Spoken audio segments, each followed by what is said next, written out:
मध्य प्रदेश में कोरोना के बढ़ते कहर के बीच अस्पतालों में हालात जहां तशवीशनाक बनी हुई है और ऑक्सीजन की कमी से बहुत से अस्पतालों में कोरोना मरीजों की मौत हो गई है।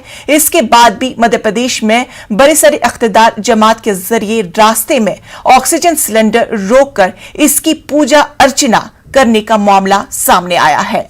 इंदौर में बीजेपी लीडरान के जरिए ऑक्सीजन सिलेंडर रोककर पूजा अर्चना करने को लेकर जहां कांग्रेस ने सख्त तनकीद का निशाना बनाया, वहीं इंदौर में मुनक्किदा प्रेस कॉन्फ्रेंस में जब सहाफियों ने वजीर आपाशी तुलसी सलावत से ऑक्सीजन और रेमडेसिविर इंजेक्शन की सप्लाई को लेकर सवाल किया तो वजीर मौसूफ को इतना बुरा लगा कि वो प्रेस कॉन्फ्रेंस से उठकर चले गए।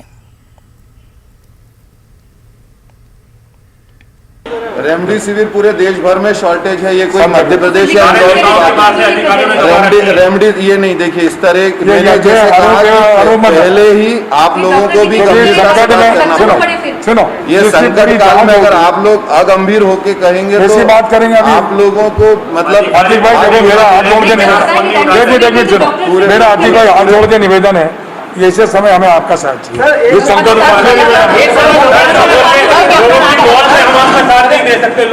ये कौन सी व्यवस्था है?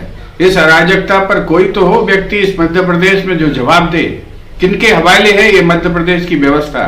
मामा जी, आपने जो है टैंकर्स को, ऑक्सीजन के टैंकर्स को ये एम्बुलेंस का दर्जा दिया। आपने घोषणा की कि हर एक ऑक्सीजन सेल से टैंकर के ऊपर आप एक सशस्त्र गार्ड बिठाएंगे।